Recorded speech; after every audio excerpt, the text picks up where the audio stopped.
नमस्कार, साफ संदेश से मैं अनिल कौशिक। विशेष चर्चा में आज हमारे साथ स्टूडियो में है स्वतंत्र पत्रकार लाल मोहम्मद मुवालजन। जन साहब, आपका स्टूडियो में बहुत बहुत स्वागत है। नमस्कार। तो जन साहब, आज हम चर्चा करेंगे, विशेष तौर से चुनावी चर्चा रहेगी अपनी, और वो इसलिए रहेगी क्योंकि चेयरमैन का चुनाव और वाइस चेयरमैन का चुनाव भी कस्बे में संपन्न हो चुका है। तो मैं पहले तो सभी दर्शकों को ये बताना चाहूँगा कि हाजी दाऊद कुरैशी जो है वो यहाँ 19 के मुकाबले 21 वोटों से जीतकर चेयरमैन बन चुके हैं, और वाइस चेयरमैन का जो चुनाव है वो 16 के मुकाबले 24 वोटों से जीतकर बलवंत सैनी जो है यहाँ वाइस चेयरमैन बन चुके हैं। और बलवंत सैनी जो है वो माकपा के सिंबल पर थे, वाइस चेयरमैन बने, और चेयरमैन जो बने हाजी दाऊद कुरैशी वो कांग्रेस के सिंबल पर है। और भाजपा को यहाँ करारी मात मिली है, लेकिन टक्कर चेयरमैन के चुनाव में भाजपा ने कड़ी दी थी, इसमें कोई दो राय नहीं है। तो जन साहब, मैं आपसे एक चीज़ जानना चाहूँगा, यहाँ पूर्व भाजपा विधायक संजीव बेनीवाल और यहाँ तक कि स्वयं बलवान पूनिया भी जनबल का नारा दे रहे थे। तो बलवान पूनिया का जनबल का नारा और संजीव बेनीवाल का जनबल का नारा यहाँ कितना कारगर रहा? ऐसा है, जनबल की जगह जनबल सही था, और जैसा चल रहा था शहरवासियों को पता है कि धनबल और जनबल की बात थी। जनबल के जो पार्षद थे, जीते थे पार्षद चुनाव में, वो जनबल के हिसाब से अपनी जगह सही थे, और जो उथल पुथल हुई है वो सारी धनबल पे हुई है, ये सर्वविदित है। नहीं, ऐसा आप कैसे कह सकते हैं? जनबल आप किसको मानते हैं फिर? जनबल उसको मानते हैं जो तटस्थ रहे शुरू से लेके अंतिम तक। तटस्थ मतलब? जबकि चेयरमैन चुनाव में 21 आए और वाइस चेयरमैन में 24 आए, ये डिफरेंस क्रॉस जो वोटिंग हुई है इसमें ज़रूर कहीं न कहीं गड़बड़ है। नहीं, क्रॉस वोटिंग का तो जन साहब चेयरमैन का जो हुआ था उसमें भी, जो 19 और 21 का था उसमें भी क्रॉस वोटिंग हुई थी, और एक से अधिक क्रॉस वोटिंग उसमें हुई जन साहब। एक क्यों हुई? उसमें जो है वो आपस में आरोप प्रत्यारोप लग रहे हैं। भाजपा के पास 17 वोट थे शुरू से, और एक वोट 15 नंबर का लगभग खुल कर आ गया था, वार्ड नंबर 15 से, सलीम खानजादा का। और ये आपने भी मतदान से पूर्व और मार्केट में भी चर्चा थी कि सलीम जो खानजादा है वो भाजपा के पक्ष में चले गया। नहीं, वो तो खुलकर ही आ गए थे। हाँ, ना? खुल के आ गए। हाँ। तो 17 में से एक 18 हो गए। भाजपा के पास 18 ही वोट थे, और एक वोट जो क्रॉस वोटिंग कांग्रेस की तरफ से हुई है वो भी लगभग जन चर्चाओं में आ गया, नाम लेने की आवश्यकता नहीं है। इस प्रकार से 19 हुए। आप धनबल दोनों को नहीं मानते क्या? दोनों साइड में धनबल का जमकर इस्तेमाल हुआ है, ये नहीं मानते? नहीं, मैं नहीं मानता, क्योंकि 8 वोट तो भाजपा के पक्ष में जीते, और शेष जो जीते थे 17 में से, मैं जो 17 बता रहा हूँ भाजपा के, 17 वही उम्मीदवार जीते थे जो भाजपा के समर्थित उम्मीदवार थे, और जो अपने शहर में पार्षद चुनाव में वोट मांग रहे थे, वो ये कह के मांग रहे थे कि हम भाजपा के साथ जाएंगे, हम भाजपा के समर्थित उम्मीदवार। नहीं, मैं आपसे थोड़ी सी उम्मीद ये करूँगा, और दर्शक भी ये उम्मीद करेंगे कि आज हम ये चर्चा करें, वो मतलब निष्पक्ष चर्चा करें। ये अपने कांग्रेस और भाजपा और या माकपा की अपनी चर्चा नहीं करेंगे, और निष्पक्ष, क्योंकि आप स्वतंत्र पत्रकार भी हो जन साहब, और वरिष्ठ पत्रकार हो, भादरा के सबसे पुराने पत्रकार आप हो। 1968 में मुझे याद है आपने बताया था, और सबको ही पता है पत्रकारों को, 1968 में हिंदी जनसका समाचार पत्र आपने निकाला था, तब क्या आप पत्रकार हो? नहीं, मैं जो बता रहा हूँ स्वतंत्र वार्तालाप करेंगे, स्वतंत्र निष्पक्ष होने, क्योंकि अब चुनाव हो चुके, अब कोई प्रभाव भी पड़ने वाला नहीं। अब तो वो बात है जो जग जाहिर हो चुकी है, इसलिए कोई चुनाव प्रचार तो हो ही नहीं रहा है, और कोई हम पार्टी से विलोम भी नहीं करते हैं, इसलिए अपनी पार्टी का पक्ष भी लेने का कोई मतलब नहीं किसी पार्टी का। दोस्तों, मैं एक चीज़ साफ संदेश के माध्यम से पहले तो ये क्लियर करूंगा, फिर चर्चा को मैं आगे बढ़ाऊंगा कि बादरा में जमकर धनबल का उपयोग हुआ है और जनबल के नारे की यहाँ धज्जियाँ उड़ी है, इसमें कतई कोई दो राय नहीं। और हमने खुद इसको प्रूफ भी किया है और हमने बाकायदा इसके सबूत भी देखे हैं और जनबल यहाँ गौण रहा। और दोस्तों सबसे बड़ी चीज़ तो ये है कि मैं इसके ऊपर जन साहब से चर्चा भी करूँगा, जो स्थानीय मुद्दे थे, समस्याएं थी, वो यहाँ गौण थी। जन साहब, यहाँ स्थानीय समस्याओं पर तो कोई फोकस ही नहीं था पूरे चुनाव में। नहीं, मतदाताओं ने जो पार्षद जो मतदाताओं से वोट मांगे थे वो तो स्थानीय समस्या को लेके मांगे थे, लेकिन जो बाद में चुनाव हुआ वो पार्टीवाद और व्यक्तिवाद में अपना झंडा कौन आगे उठाए इस बात का लेके हो गया। मैंने देखा है भाजपा और माकपा की तरफ से और कहीं कहीं कांग्रेस की तरफ से भी सिर्फ धनबल और जनबल की बात की जा रही थी कि इस बार जनबल जीतेगा, और जीत रहा था, सारी कवायदें चल रही थी धनबल की। तो ये तो कहीं स्वीकार कर रहा हूँ मैं भी कि जो चुनाव हुआ है वो धनबल पे, जो चेयरमैन और वाइस चेयरमैन का चुनाव है वो धनबल पे हुआ है।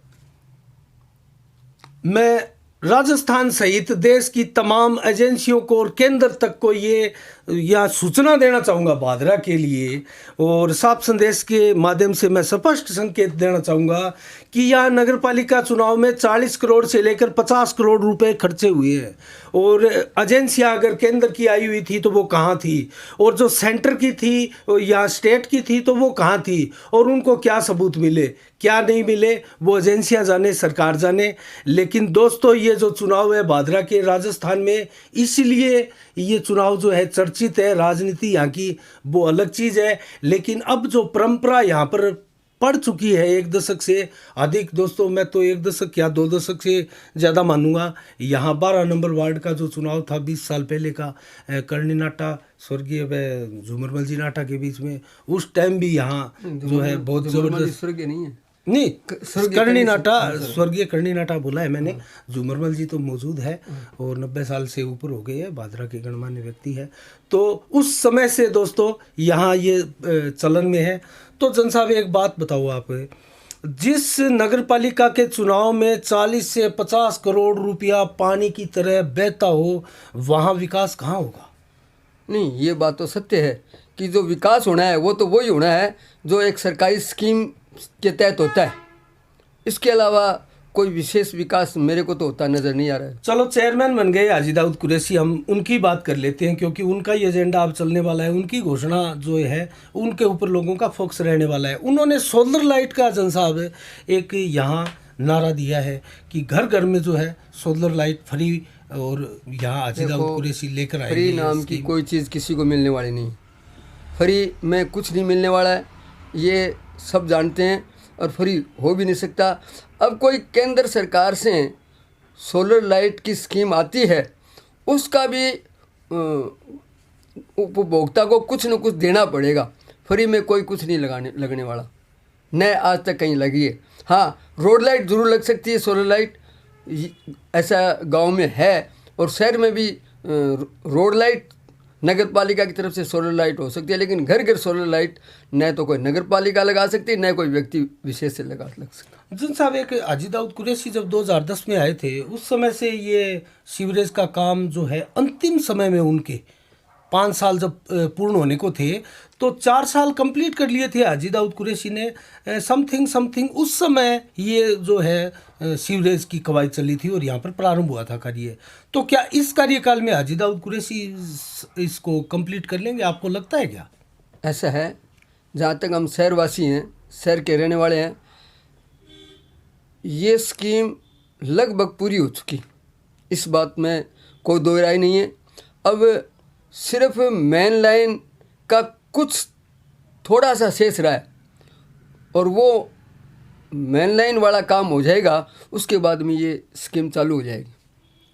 अच्छा, तो इसको आप मानते हो 1-2 साल में, 3 साल में? इसमें चाहे चेयरमैन कोई भी बने, पहले कोई और बनता तब भी चालू होती, अब हाजी जी हो गए तो हाजी जी श्रेय ले लेंगे। क्यों? हाजी जी की प्रारंभ की हुई है और हाजी जी निश्चित रूप से इनका श्रेय मिलेगा। हाँ बिल्कुल, जो चेयरमैन होता है उसको मिलेगा, ये तो नहीं है।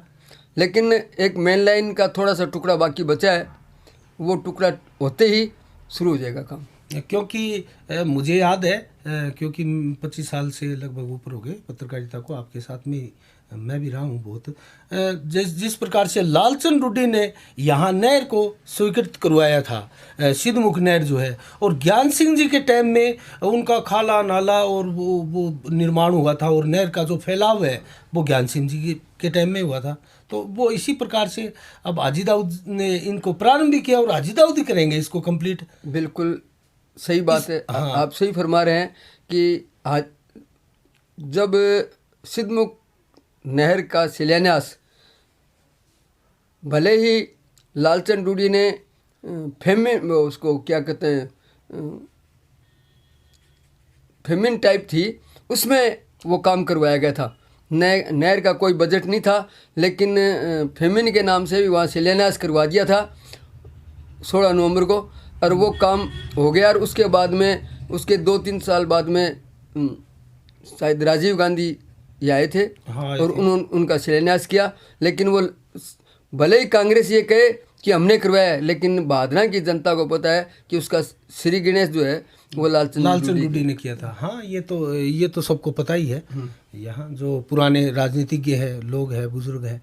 तो जन साहब, एक चीज़ मैं और पूछना चाहूँगा, ये जो भाजपा और कांग्रेस की जमकर टक्कर हुई जी, इसमें लग रहा था कि पहले लग रहा था कि माकपा जो है कांग्रेस की जगह लेगी, और माकपा 16 कैंडिडेट उतार कर मात्र 1 जिता पाई। तो इसमें आप बलवान पूनिया को कहाँ पाते हैं? क्या वो उनकी राजनीति यहाँ लॉस में गई है? देखो, माकपा के पास एक उम्मीदवार उनके सैंबल पे जीता और 2 उम्मीदवार उनके समर्थित जीत। लेकिन कामरेड बलवान पूनिया बहुत होशियार व्यक्ति है और वकील है, और वो उन्होंने अपनी वकालत सुंदर ढंग से की। जिस प्रकार से पंचायत समिति में अपने 10 जीत कर आए थे, ब्लॉक डायरेक्टर रहा, और उन्होंने अपनी होशियारी से एक निर्दलीय को अपना सिंबल देके पंचायत समिति में अपना झंडा लहरा लिया। उसी प्रकार से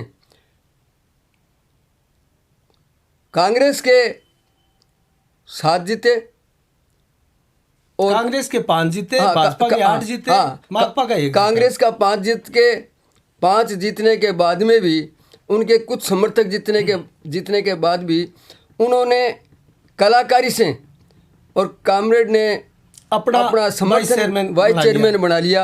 ये उनकी होशियारी मानता हूँ।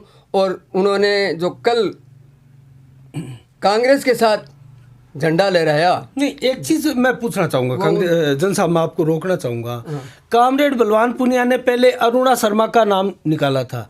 ये आपको नहीं लगता कि कहीं ना कहीं कस्बा की राजनीति को परखने में, जांचने में, और बलवान पूनिया ने बहुत बड़ी गलती की थी? पहले अरुणा शर्मा का नाम निकाला था वाइस चेयरमैन के लिए। अब गेंद जो है भाजपा के पाले में जाती दिखी, तो फिर बलवान पूनिया का बयान आया कि मुझे कोई मतलब नहीं है मेरा माकपा का वो वाइस चेयरमैन ना बने, यहाँ भाजपा का नहीं बनना चाहिए वाइस चेयरमैन। उसके बाद में फिर वो कवायद इस प्रकार चली, अनवर कुरैशी ने भी नामांकन कर दिया, कुछ फूट आई, फिर सहमति हुई कि बलवंत सैनी को ही माकपा का सिंबल देकर वाइस चेयरमैन का चुनाव लड़ाया जाए।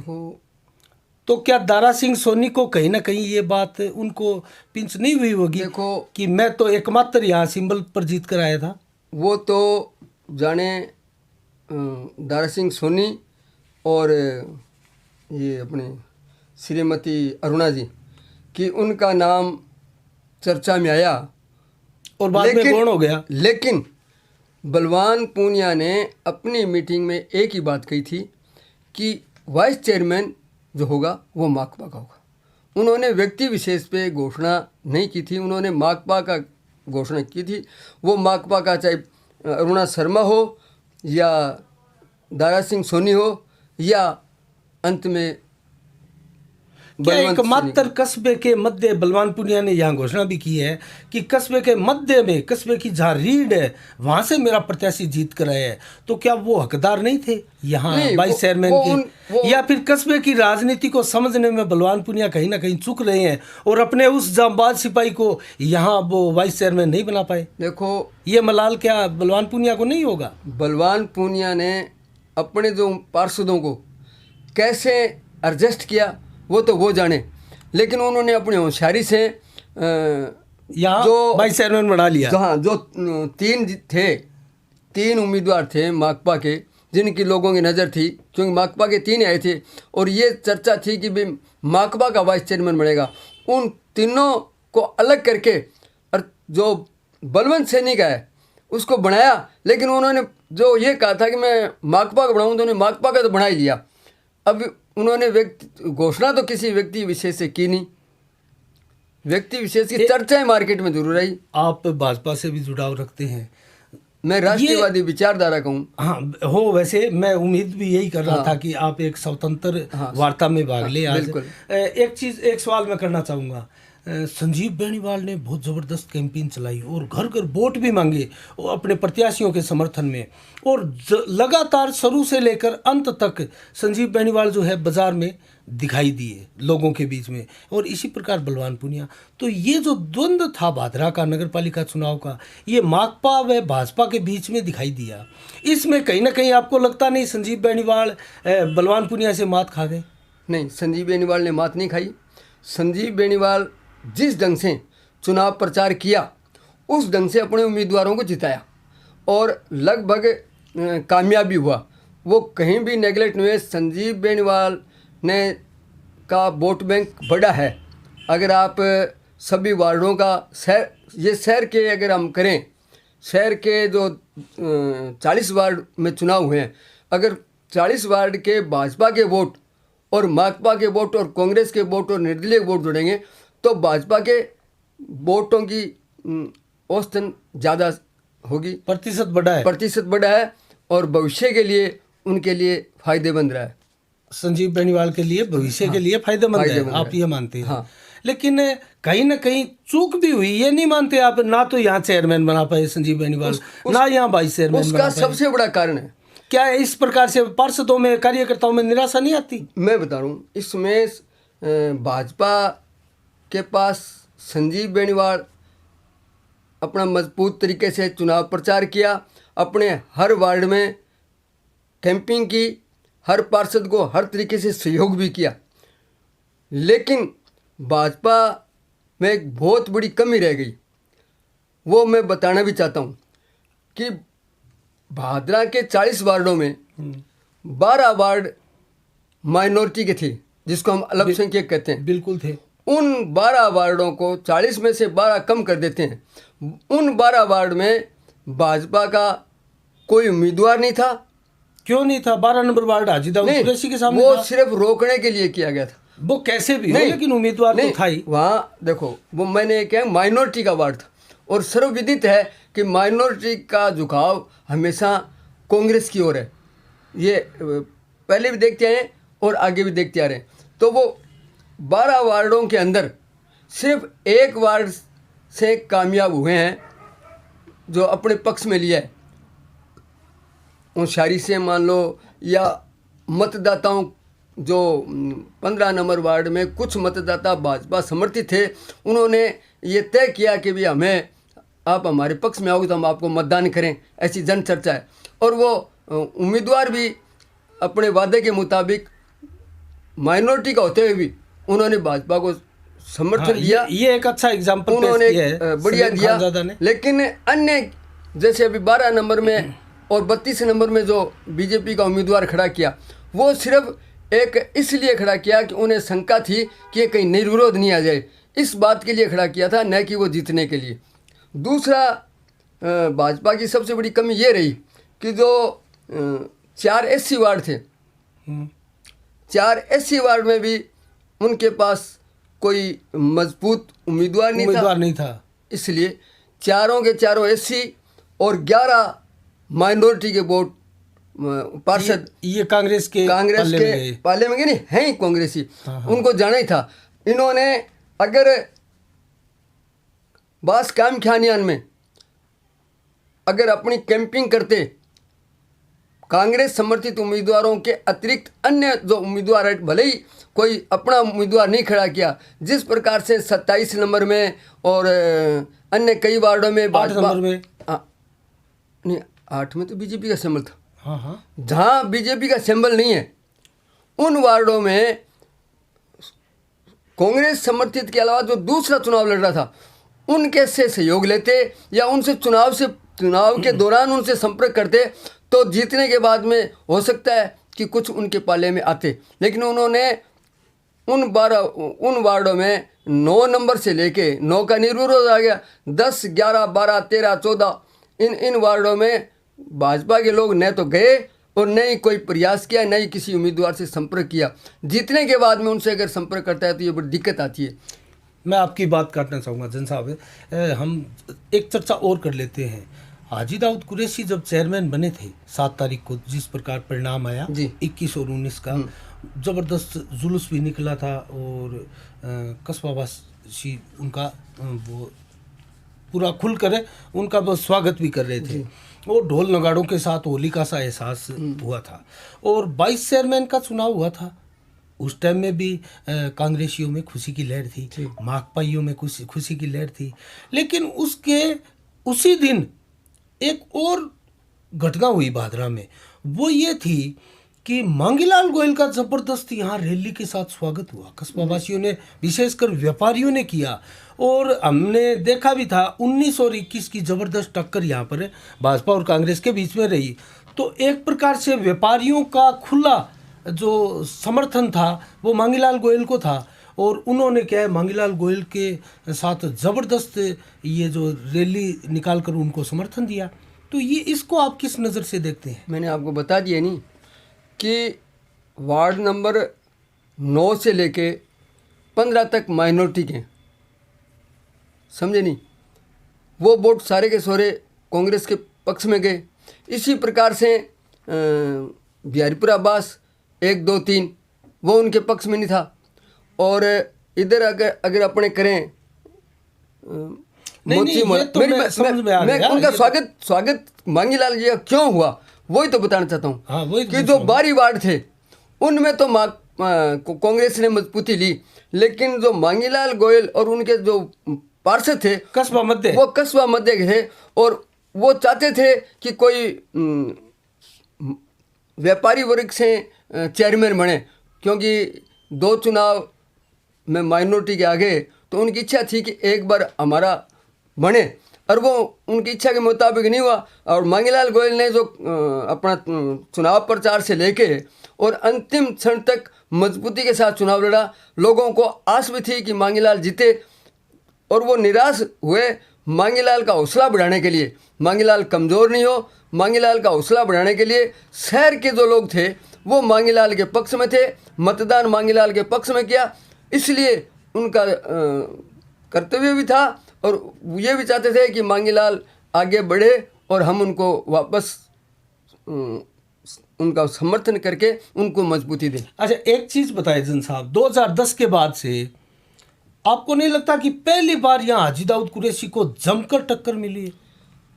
हाजी दाऊद कुरैशी एक बढ़िया नेक बंदा है, हाँ, इसमें कोई दो राय नहीं। और जो व्यक्तिगत पहली बार जो सीधा चुनाव हुआ लोगों ने खुल के उसका समर्थन भी किया। लेकिन जो उनका कार्यकाल था उस कार्यकाल में कई कमियां थी। भले ही हाजी जी को और उनके समर्थकों को स्वीकार न हो, लेकिन उनके, क्योंकि वो व्यवसायी भी थे, उनका विदेश में भी काम है और कुछ उनके समर्थक थे, समर्थकों के कारण से हाजी जी को थोड़ा नुकसान हुआ। शहर के लोग, हर व्यापारी, प्राय जो चर्चा है सुनने में आ रहा है, उनके इर्द गिर्द जो टीम है उसको पसंद नहीं किया जा रहा, वो गलत गाइडेंस कर रही है, ऐसी चर्चाएं ज्यादा है। और इसी से शहर के लोग नाराज थे और कोई विशेष बात नहीं है। हाजी जी सीधे हैं। हाजी दाऊद को व्यक्तिगत रूप से कस्बे के जो निवासी है वो अच्छा मानते हैं, इसमें कोई दो राय नहीं। तो कहने का मतलब है हाजी दाऊद कुरैशी की जो छवि जो कुछ डाउन हुई है, क्योंकि मांगीलाल गोयल को जिस प्रकार से मध्य कस्बे का जबरदस्त समर्थन मिला है, विशेषकर व्यापारियों का, तो इसका मतलब व्यापारियों के दिलों से कहीं ना कहीं हाजी दाऊद कुरैशी है उनका ग्राफ नीचे आया है। बिल्कुल। तो इसकी मुख्य वजह आप यही मानते हैं? हाजी जी चेयरमैन बन गए, इसकी मुख्य वजह आप यही मानते हैं? हाजी जी का ग्राफ तो नीचे नहीं आया, अजीत जी तो चेयरमैन बन गए, उनका तो ग्राफ बढ़ गया, लेकिन आने वाले चुनाव में अभी आप बता रहे थे कि भाजपा का वोट बैंक भी बढ़ा है। हाँ, और मध्य कस्बे में यही मैं कहना चाहता हूँ कि आने वाले विधानसभा चुनाव में जो है वो कांग्रेस का ग्राफ गिरेगा। अजीत जी तो बन गए चेयरमैन, तो फिर वो कस्बे तक सीमित है ना ये चीज। कस्बे के, ये चुनाव कस्बे का, मैं कस्बे की चर्चा कर रहा हूँ, ग्रामीण क्षेत्र की कोई चर्चा नहीं। अच्छा, ऑल ओवर अपन चर्चा करें, विधानसभा स्तर तक चर्चा करें कि अब पिछले 1-2 साल में, जैसे बलवान पूनिया का 2 साल का कार्यकाल लगभग कंप्लीट हो गया जी, तो क्या इन 2 सालों में बलवान पूनिया का जो आंकलन करें, उनका राज कैसा रहा और कार्य कैसा रहा, विकास कार्यों में उनकी कितनी भागीदारी रही, तो इस पर आप क्या सोचते हैं? देखिए, मैं आज भी कह रहा हूँ, बलवान पूनिया अच्छा वक्ता है, बलवान पूनिया होशियार है, भाषणबाजी अच्छा करता है, और लेकिन जहाँ तक विकास कार्य की बात करें, 2 साल हो गए, 2 साल में भादरा कस्बे में और कोई कार्य नहीं हुआ है, ये बात सबको पता है। क्यों? सबसे ज्यादा बीमा क्लेम का पीछे तो सोशल मीडिया भरी हुई थी। देखिए मेरी बात, बलवान पूनिया देखो की मेरी बात बहुत बड़ी सुनिए, उपलब्धि है। बीमा क्लेम जो बीमा कराता है उसको मिलता है, ये कोई भादरा के लिए नहीं है, पूरे राजस्थान में मिल रहा है, पूरे हिंदुस्तान में मिल रहा है। जो बीमा कराएगा, जिसको खेत होगा, जिसको नुकसान हुआ है, उसको मिलना है। विधायक चाहे कोई भी आए, उसको मिलना ही मिलना है। बलवान पूनिया ने सिर्फ इस बीमा क्लेम में रामगढ़ में जो आंदोलन किया था, क्योंकि उस समय रामगढ़ के बैंक मैनेजर ने वो पैसे कंपनी को नहीं भेजे, मैं स्वीकार करूँगा, कंपनी को पैसे नहीं भेजने से रामगढ़ के लोगों का बीमा नहीं आया, और उन्होंने आंदोलन किया, बैंक पे दबाव दिया, और बैंक के साथ साथ राज्य सरकार पे, केंद्र सरकार पे दबाव दिया, और वो पैसा बैंक कंपनी तक पहुंचा। जब बीमा कंपनी को पैसा पहुंचेगा तो निश्चित रूप से बीमा मिलेगा। उसमें रामगढ़ के लोगों के लिए तो मैं कह सकता हूँ, रामगढ़ या उस क्षेत्र के लोगों को जिनका बीमा कटने के बाद में कंपनी के पास नहीं पहुंचा, तो बीमा कहाँ से मिलेगा। लेकिन जिस अन्य गांव में जहाँ बीमा कटा है, उनको तो पैसा मिला है, उसमें किसी की कोई वो है ही नहीं कि भाई इसमें कामरेड ने दिला दिया है, भाजपा ने दिला दिया, भाजपा की स्कीम है। इससे पहले कभी बताओ कि बीमा मिलता था क्या? बीमा तो भाजपा ने दिया है, तो भाजपा का तो हम श्रेय देंगे कि। तो ये जो 14 गांव सिंचाई से वंचित थे, इसके लिए जो बलवान पूनिया ने आवाज़ बुलंद कर विधानसभा में, और जो ये डीपीआर बनवाई है, और इसका अब संभावना हुई है आगामी बजट में संभवतः इसका बजट छोड़ दिया जाए। मैं आपको बता दूं, लंबी दूरी ये आप उपलब्धि नहीं मानते? बिल्कुल नहीं। देखो, कोई भी योजना बनती है, कोई भी योजना बनती है, कई बार क्या है, कांग्रेस के शासन में योजना बनती है और भाजपा वाले उसका उद्घाटन करते हैं। भाजपा के शासन में कोई स्कीम बनती है तो उसका उद्घाटन कांग्रेस कर देती है। ये 14 गांवों में जो पानी की स्कीम है, इसका आज के करीबन 2.5 साल पहले बाकायदा कंपनी ने वहाँ के शिलान्यास भी किया, योजना चालू कर दी थी, और उनके जो खातादारी वगैरह जो करनी थी वो सारी स्कीमें बन चुकी थी। वो तो निश्चित रूप से बनना ही था। चाहे अगर यहाँ बलवान जी की जगह कोई भी एमएलए बनता, वो तो समय पे, जैसे अभी आपने बताया था, सिद्धमुख नहर लालचंद जी के समय में शुरू हुआ, उद्घाटन कांग्रेस ने किया। वो स्कीम ये कि ये जो स्कीम बनी है, भाजपा शासन में स्कीम बनी हुई थी, वो स्कीम कामयाब हुई है। नहीं, एक बात मैं और कहना चाहूँगा जन साहब, ये जो सीवरेज कस्बे तक में इनका योगदान मैं तो मानता हूँ, क्योंकि जो ये सीवरेज का कार्य बहुत धीमे गति से चल रहा था। बलवान पूनिया ने विधानसभा में आवाज़ उठाकर ये जो रुडको कंपनी है उसको 77 लाख का जो फाइन लगवाया था। नहीं, ये बात सही है कि जो मजबूत बंदा होता है, आवाज़ तो बुलंदी के साथ विधानसभा में उठाई जा रही है। विधानसभा में उठाया, हर बार बोलता है, अच्छा बोलता है, मैं तो प्रशंसा कर रहा हूँ।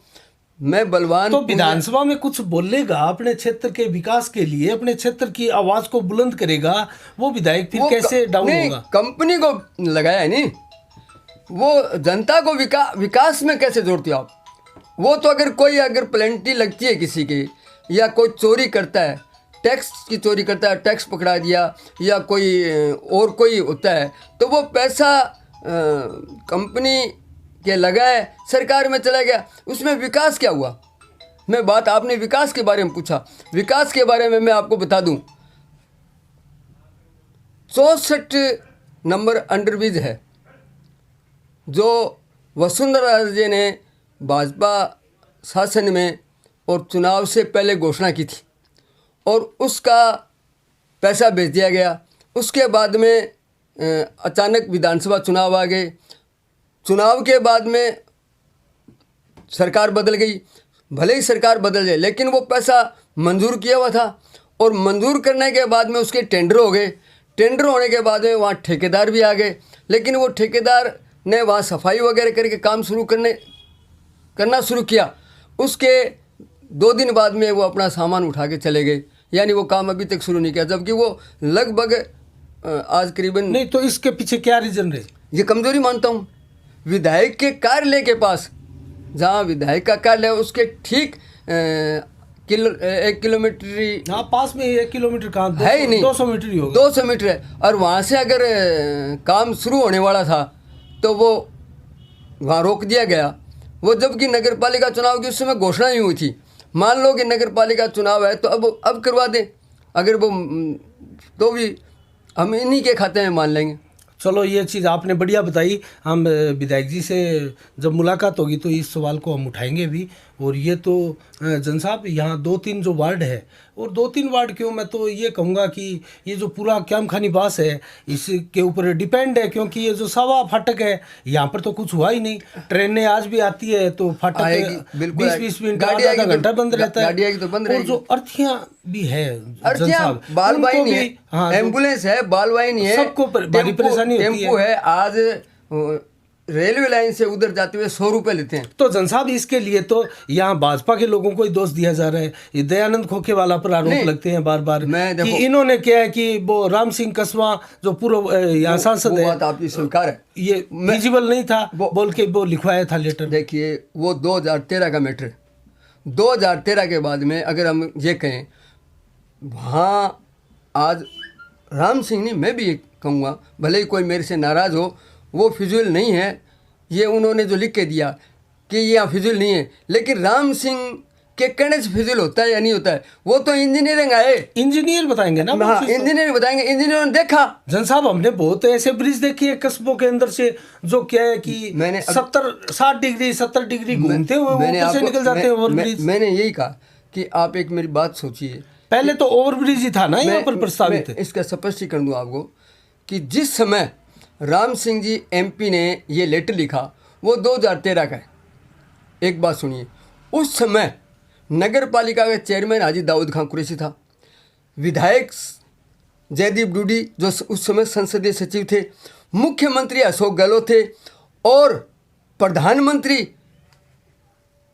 सरदार मनमोहन सिंह जी थे। मेरे समझ में ये नहीं आ रही कि राम सिंह जी के एक लेटर पे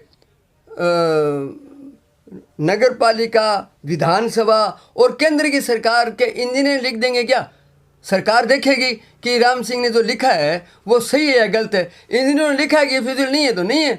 अगर इंजीनियर लिखता है कि नहीं जी राम सिंह जी लिखे वो गलत लिखे, या बढ़ना चाहिए तो बढ़ना चाहिए था। और उसके बाद में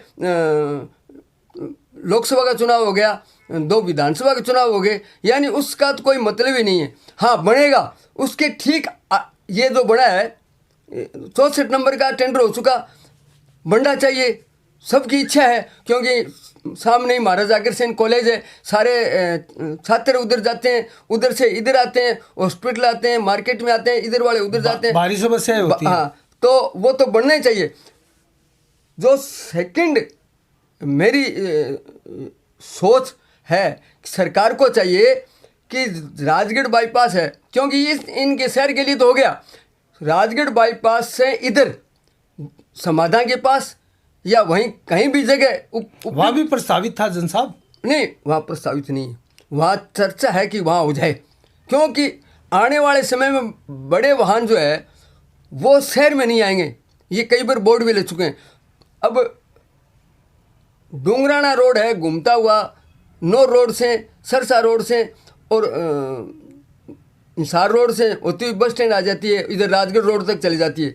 अगर इसी तरीके से जो डुंगराना रोड है, डुंगराना रोड से राजगढ़ रोड बाईपास बनता है तो निश्चित रूप से वहाँ उनको अंडरब्रिज या ओवरब्रिज बनाना पड़ेगा, और ये बहुत ज़रूरी है। आने वाले समय में हम रहें या नहीं रहें, लेकिन ये निश्चित है कि डुंगराना रोड और राजगढ़ रोड को नहीं इसके इनके आप जो बता रहे हो इनके प्रस्ताव जा चुके हैं रेलवे के पास। ये बनेगा, वो अंडरब्रिज या ओवरब्रिज जो भी हो बनना चाहिए, ये निश्चित रूप से। चलो जन साहब, अच्छी वार्ताएं हुई और कई मुद्दों को हमने छुआ इस दौरान, और वक्त कम है और इसीलिए हम बहुत सी चीज़ों पर और भी विचार आपके लेना चाह रहे थे और नहीं ले पाएंगे। और इसके ऊपर जन साहब हम विधायक जी जब हमारे सामने वो आएंगे और उनसे वार्ता होगी तो ये सवाल हम ज़रूर करेंगे। और जन साहब आप हमारे स्टूडियो में आए। एक बात होता है ना कि जो 64 नंबर के अंडरब्रिज की जो बात है, उनमें विधायक जी का खुद का पत्र लिखा हुआ है। विधायक जी ने खुद वहाँ धरनार्थियों के समक्ष आके धरना भी दिया था जब वो विधायक नहीं थे तो। और बार वो धरना काफी लंबा चला था। यहाँ कांग्रेस, बीजेपी, माकपा, बसपा सबने सहयोग दिया। 64 नंबर की भले ही वसुंधरा राजे ने घोषणा की हो, लेकिन उसमें बलवान पूनिया का भी योगदान है और सभी समाज का योगदान है, सभी संस्थाओं का योगदान है, और ये बढ़ना चाहिए। चलो हम जल्द ही उनसे साक्षात्कार भी करेंगे। तो जन साहब आप स्टूडियो में आए, आपका बहुत बहुत आभार। बहुत बहुत धन्यवाद साहब, आपने भी मेरे को यहाँ समय दिया और मेरी बात सुनी, उसके लिए धन्यवाद। तो दोस्तों ये है स्वतंत्र पत्रकार लाल मोहम्मद जी जन साहब। तो जन साहब से हमने बातें की और दिल खोलकर उन्होंने उनका सवालों का जवाब भी दिया। तो आगे कोई विशेष चर्चा में फिर किसी शख्सियत के साथ हमारी मुलाकात होगी दोस्तों। तब तक के लिए आप अपना बहुत बहुत ख्याल रखिएगा। मैं साफ संदेश से अनिल कौशिक, नमस्कार, जय भारत, जय जय राजस्थान।